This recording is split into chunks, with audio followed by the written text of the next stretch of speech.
just unpack naku ku-news kaloku ningiya eMzansi. Uratile, guys, you remember she has just been quiet, saying nothing after the husband's passing. Phela sina sombezi husband because we never saw the divorce going through, or should I say the divorce iba final.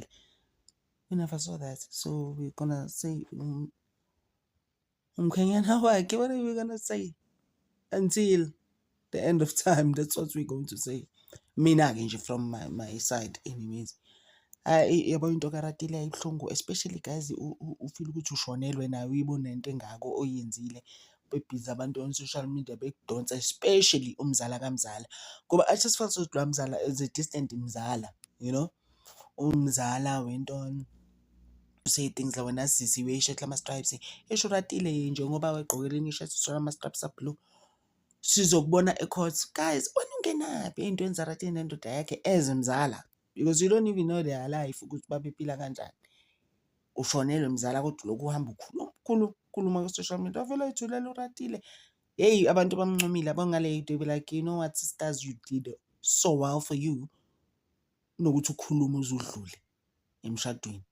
Ngoba phela abanye abantu bakhulumela futhi. Uzudlule noma kusekushoniwe. Like really? uRatile evale umlomo wakhe and out for her. When she was ready, she started sending messages on her Instagram. Wabonga abantu, wathi thank you to my family. Yala ku Instagram for the love, everything. Sending your condolences to me and appreciate her like you've never seen in your lives. Thank you so much. Oh, yeah, but honestly, guys, the way she handled that, I did say on my other video last week, how did she do it? You know? But this is the way you must do it. Thule. Yekufe kokwamesho njalo ivale umlomo wakho. Not gonna die, guys. Like, like, how was it going to help her? Wayithulela umntana abantu, and there's videos that are shown and some pictures shown of her at the house. Le besicabanga ukuthi sithathiwe ngoba nansi le family phela ibhizi yamlwisa lo mntana abantu. So nje, it was nice to see her. But I did say also on my video about 3 weeks ago, you know what? She will pull through and uzoba right ngoba ubesebenza uRatile epusha. I don't think she was really relying on this man. No, I really don't believe that. She had a thing and she has young children. She needs to focus. Focus. That's what she needs. And ngaphinde ngaze ngasho ngathi abantu ave bethanda ukukhuluma. Yazi ukuthi sometimes when it comes to policies and stuff, you don't even get a cent. Some policies are like, please, so I was even saying Gusi, I'm hoping and praying Gusi she did put some money away uRatile. Because sometimes masubona mama and gold. And then most papa, it's actually not even glitter. Like, oh guys, angnamali. Or how am I gonna do? So I was saying Gusi, I hope she did put some money away and she's gonna be fine with the twins.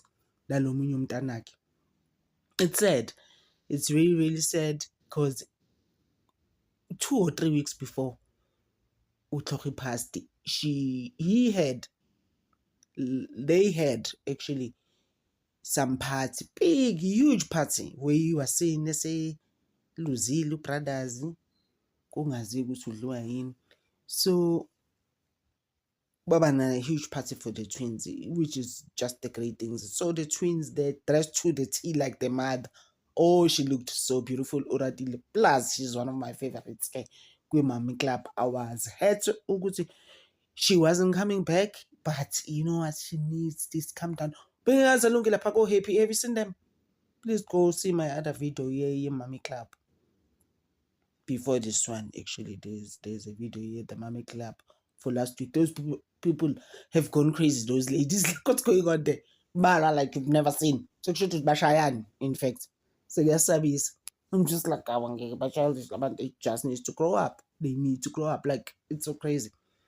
So Jay, I'm so happy for her. Uguti it's been hard and all of that. Cabanga ushonelwe ngaphi indoda osiqeda ukuyibona ephathini ey'ngane zakho kuphinde abantu bakutrashe bakudonse to feel uyibuza ukuthi hayibo guys ngeke ngiphendule nje like what are you even doing like kuyibona leyo nto leyo sekugogo Sikhotheni nje just a bit ugogo Sikhotheni guys hey uyakhuluma guys namanje usabhizi nogogo Maweni ney'ndaba zakho ukuthi ugogo Maweni ukhona but she had said it's a man ngeyena ejolani nendoda ugogo Maweni manje sokuyintombazane esethafantieni yephondo. I'm just like guys ngaba futhi ubhizi noSayeni Bhuji ne-BBL yakhe uthi utshekile hayi futhi wake wahambisa ingane wayisezulwini. What is the problem? Why would she do a BBL engakayitholi ney'ngane nathi sayenza i-BBL soyenza cause sisike sathola iy'ngane nakazaze athole iy'ngane muhleke usisebusweni but manje mase ezokwenza nama-BBL atshekile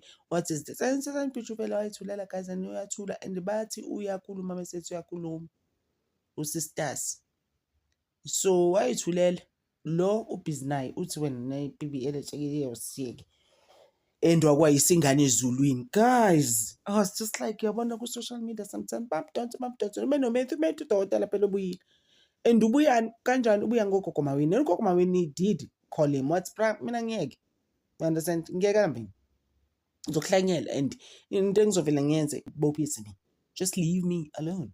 Uyakhuluma abawutumi bandla ayikhulumela shem ugogo Sikhotheni khuluma washo futhi wathi nongadaba noma ngathi ngiyakhuluma wakhuluma that's all she does ke manje and mina my thing is that hayibo lokho kunye ukukhuluma kwakho kuyakhokhelwa kuba ngathi lokho kwa TikTok. I'm just like what's going on you know.